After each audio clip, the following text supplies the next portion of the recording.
संदेश केवल आपकी लक्ष्मण।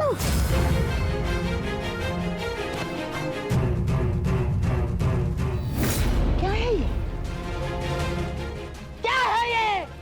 तुम्हें ज्ञात भी है तुम क्या करने जा रही थी? हैं? कृष्ण का पुत्र सांब और दुर्योधन की पुत्री लक्ष्मणा। असंभव है ये, असंभव है ये, तुम्हारा दोनों का साथ असंभव है। तुम्हें याद भी है इसका परिणाम क्या होगा बच्चे? हैं? याद है तुम्हें इसका परिणाम क्या होगा? महाविध्वंस हो जाएगा बच्चे, महाविध्वंस।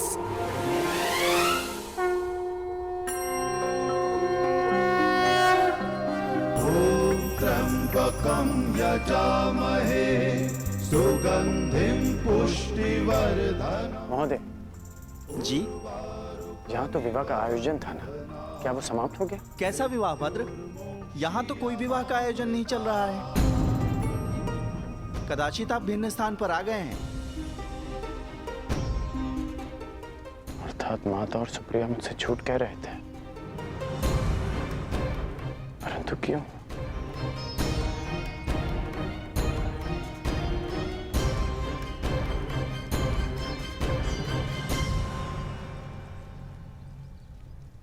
ये तो अनुच्छूण का मित्र है।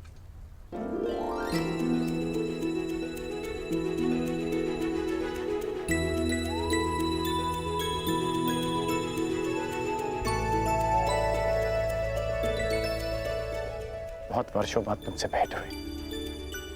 कैसे हो तुम? मैं बहुत अच्छा हूँ, परंतु आप यहाँ भ्राताकर्ण? मैं अपने पुत्र ऋषेन की खोज कर रहा हूँ।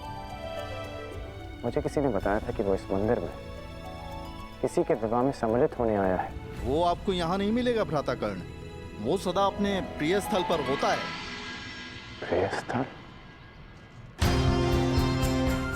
वृषसेन, कहाँ हो वृषसेन?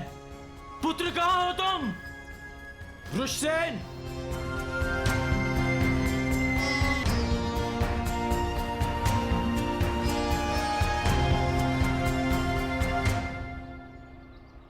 हमें क्षमा कर दीजिए महोदय, क्षमा कर दीजिए।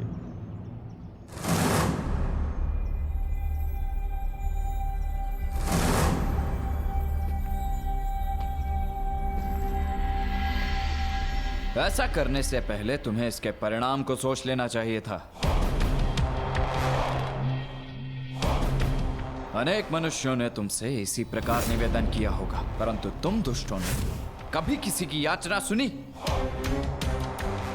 कौन है ये सब और किस बात की क्षमा मांग रहे हैं? और ये कौन है? हर बार तुम लोगों को एक और अवसर दिया गया, परंतु तुम लोग फिर भी नहीं सुधरे और इसी कुमार्ग पर चलते रहे। परंतु अब समय आ गया है कि तुम्हें तुम्हारे कर्मों का फल भुगतना ही होगा। मैंने तुम्हें साक्ष्य समेत पकड़ा है, अब तुम नहीं बच सकते। नहीं महोदय, ऐसा न करें महोदय, ऐसा न करें, हमें क्षमा कर दीजिए। लूटा हुआ धन हम पुनः स्त्री को लौटा देंगे, पर हमें क्षमा कर दीजिए प्रभु, हमें क्षमा। लूटा हुआ धन लौटा देने मात्र से तुम्हारे पापों का प्रायश्चित नहीं हो जाएगा दुष्टों। सर्वप्रथम उस पीड़ित महिला से क्षमा की भीख मांगो, अन्यथा मृत्यु के लिए तैयार हो जाओ। नहीं नहीं, हम क्षमा मांग लेंगे, हम क्षमा मांग लेंगे।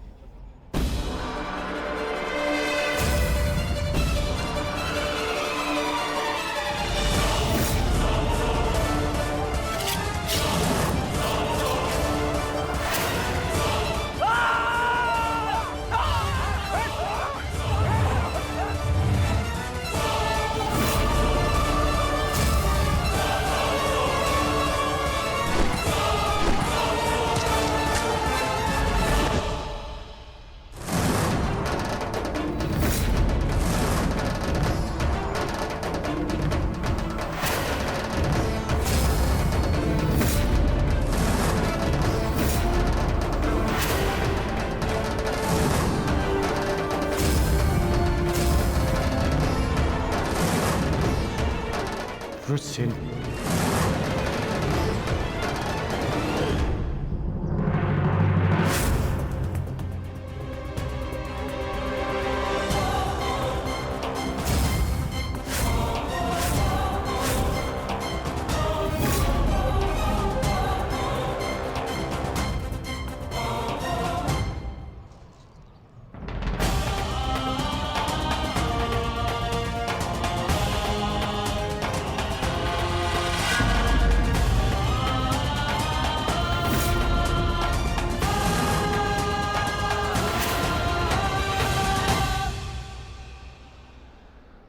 मित्र, उस स्त्री को उसका धन लौटा दो और इन शवों को भी अंतिम संस्कार दे दो। हमारा मंतव्य यहां पूर्ण हुआ। जिनसे मिलना था उनसे मिल चुके। अब न किसी से मिलना शेष है और न किसी को उत्तर देना।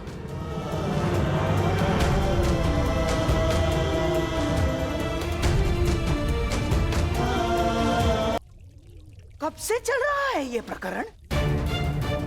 और कब से अपने परिवार के साथ विश्वासघात कर रही हो तुम? अब इस बात से मुझे दुर्योधन को अवगत कराना पड़ेगा।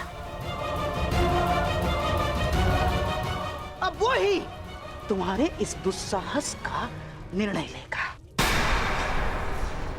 रो लो तुम। नहीं मामा श्री, रुक जाइए। रो लो तुम, रो लो। ऐसा ना करिए मामा श्री, कृपया करके पिताश्री को कुछ ना बताइए। हम आपसे विनती करते हैं।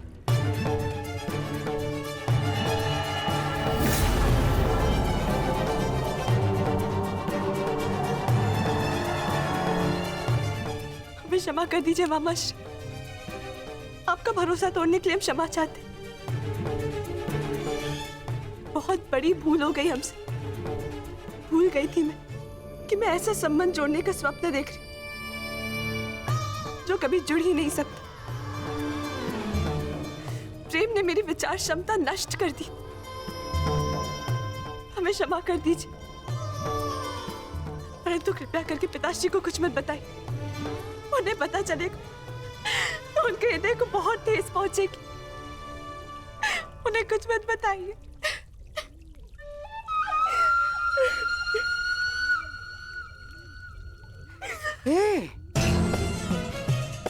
अच्छी ना, तुम आओ। क्या बैठो?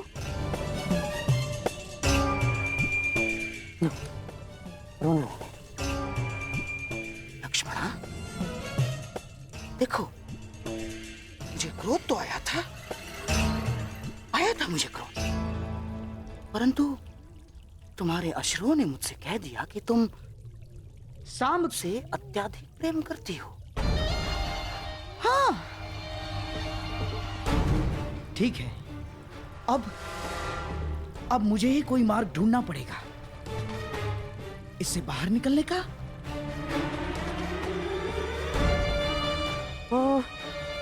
तुम क्या सांब को अभिमन्यु के विवाह में ला सकती हो? बताओ ना, बुला सकती हो तुम? हाँ, परंतु पिताश्री भी वहां होंगे ना? वही तो मैं चाहता हूँ लक्ष्मणा। केवल तुम्हारे पिताश्री नहीं, अपितु तुम्हारे पिताश्री दुर्योधन के साथ साथ सांब के पिताश्री कृष्ण भी वहां उपस्थित होंगे।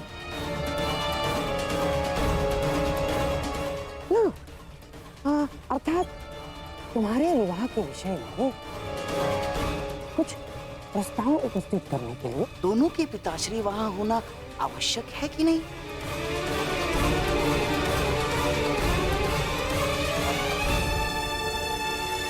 परंतु पिताश्री कभी नहीं मानेंगे। ना ना ना, तुम दुर्योधन की चिंता बिल्कुल मत करना, मैं उसे समझा दूंगा। सच? हाँ, अरे मैं अपनी लक्ष्मणा के लिए इतना भी नहीं कर सकता।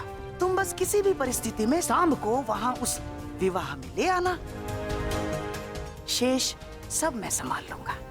हाँ? धन्यवाद मामा श्री। सांब अवश्य आएंगे। हम अभी से संदेश भेजते। हाँ,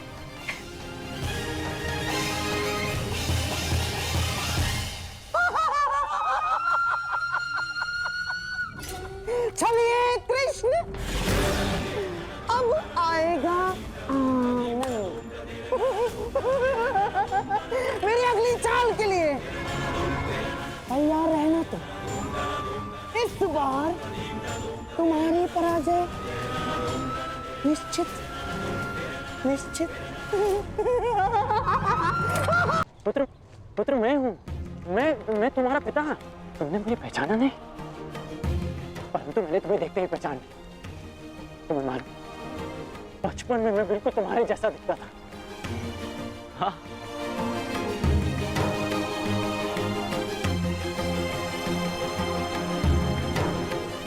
वही मुख, वही शरीर, जैसे मेरा ही प्रतिबिंब हो।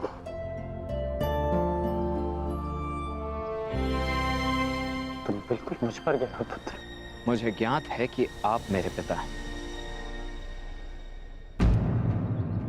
परंतु इस पिता और पुत्र के संबंध का आपके लिए महत्व ही क्या है?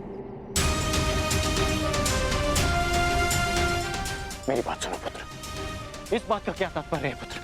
यही कि सदा आपने अपने परिवार से अधिक महत्व अपने लक्ष्यों को दिया। आपके लिए वो महत्व नहीं रखते थे जिन्होंने आपसे प्रेम किया। आपके लिए वो महत्व रखते रहे जिन्होंने आप पर उपकार किया या जिन्हें आपने वचन दिया।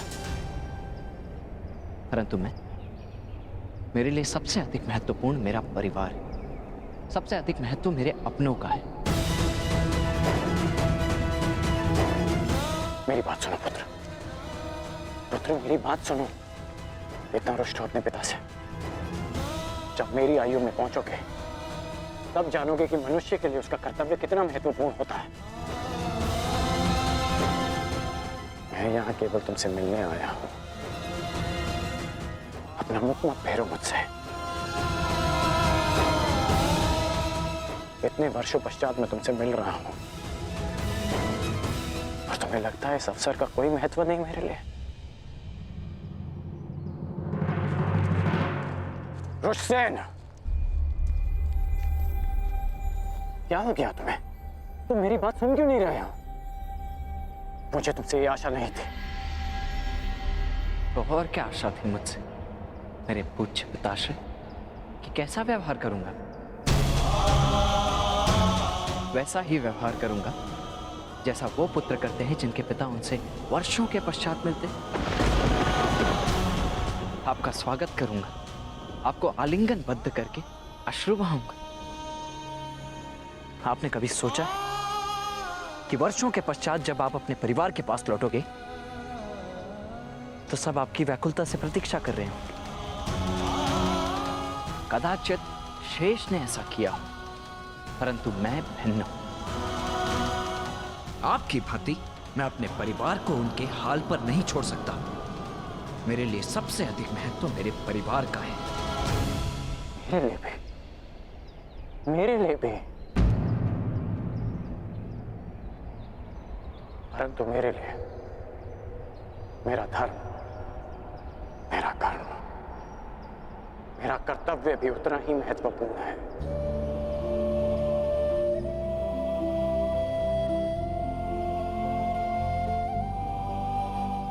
मैं आया था पुत्र, परंतु मैं तुमसे मिल नहीं पाया। वो हस्तिनापुर की ओर से दिग्विजय के लिए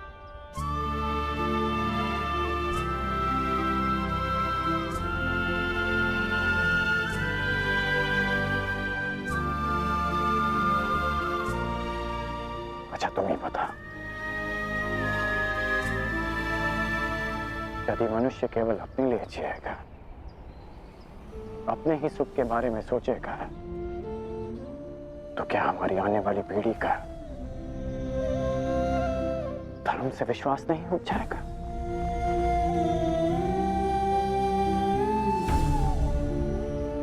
हमें समाज के उज्जवल भविष्य के बारे में सोचने का कोई अधिकार नहीं जब तक हम अपने पारिवारिक समस्याओं से ऊपर उठकर समाज के बारे में ना सोचें, समाज के लिए अपना धर्म पूर्ण ना करें।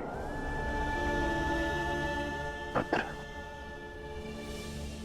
जीवन स्वार्थ नहीं, परमार्थ है।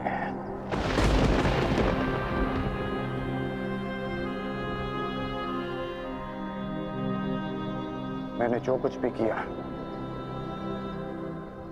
उसका मुझे कोई पश्चाताप नहीं, कोई ग्लानि नहीं, क्योंकि मैं स्वयं के लिए नहीं समाज के लिए जिया हूं, लोगों के हित के लिए लड़ा हूं। मैंने जीवन भर परिवर्तन के लिए संघर्ष किया।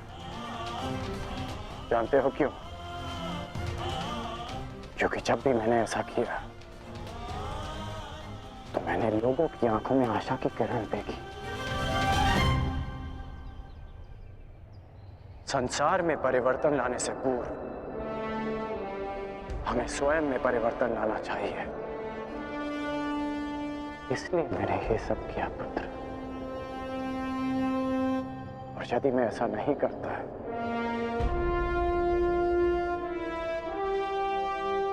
तो तुम आज एक सूत पुत्र होकर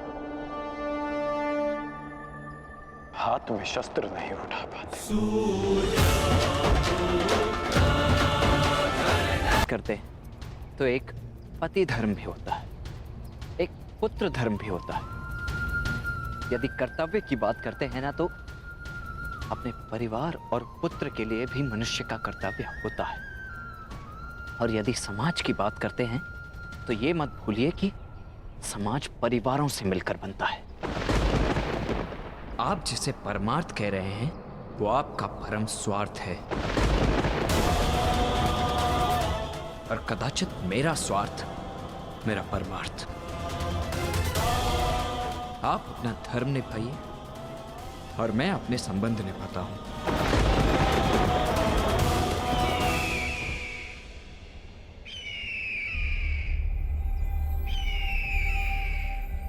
अब मैं चलता हूं, मुझे शीघ्र ही कहीं पहुंचना है अपने संबंध निभाने के लिए।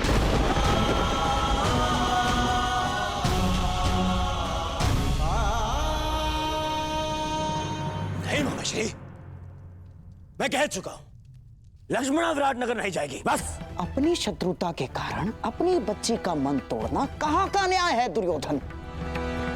हमारी बच्ची लक्ष्मणा को हमारे साथ ले जाना उचित होगा दुर्योधन। अरे कदाचित आप भूल रहे हैं मामाश्री कि विराटनगर हमारा मित्र नहीं शत्रु राज्य है। कोई अनहोनी हो गई तो, युद्ध छिड़ गया तो? मैं कुछ नहीं भूला हूं दुर्योधन, परंतु समझो बात को, ये निमंत्रण युद्ध का नहीं, विवाह समारोह का निमंत्रण है। उस अभिमन्यु का विवाह समारोह है। और दुर्योधन, हमारी नई पीढ़ी का पहला विवाह है, उसमें हमारी बच्ची को ले जाना अनुचित नहीं है। अरे मामाश्री, क्षमा कीजिए मुझे, परंतु ये मुझे स्वीकार नहीं है। मैं अपनी पुत्री को संकट में नहीं डालूंगा। बस दुर्योधन, देखो ये मत भूलो कि ये आमंत्रण पांडवों की ओर से आया है, अर्थात पांडव शांति बनाए रखने के लिए कुछ भी कर सकते हैं, कुछ भी, जिससे किसी पर भी कोई भी संकट आए। मामाश्री बस, अब मुझे और कुछ नहीं सुनना है। ठीक है, जैसा तुम उचित समझो। रुकिए मामाश्री, क्या चल रहा है आपके मस्तिष्क में?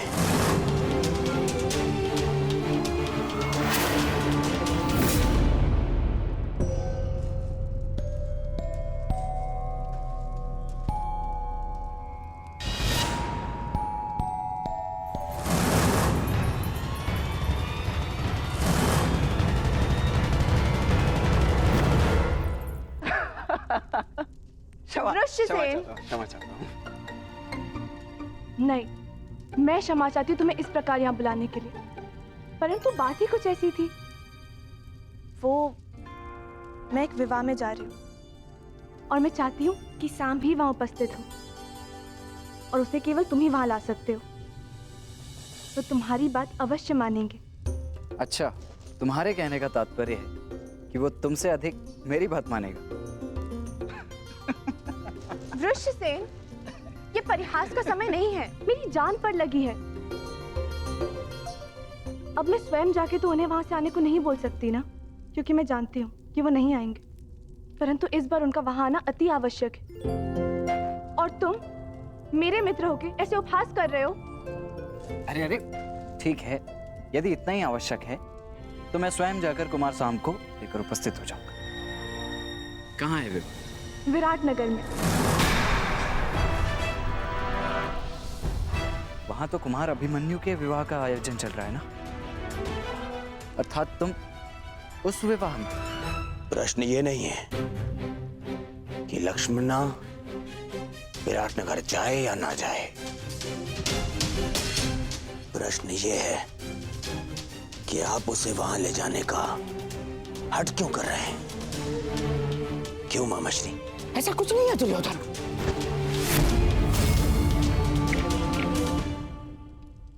जितना मैं आपको जानता हूं मामा श्री, आप अकारण मेरा मन बदलने के लिए मुझे बाध्य नहीं करते हैं। कुछ तो योजना आपके अंतर मन में है मामा श्री। भला मेरे मन में क्या योजना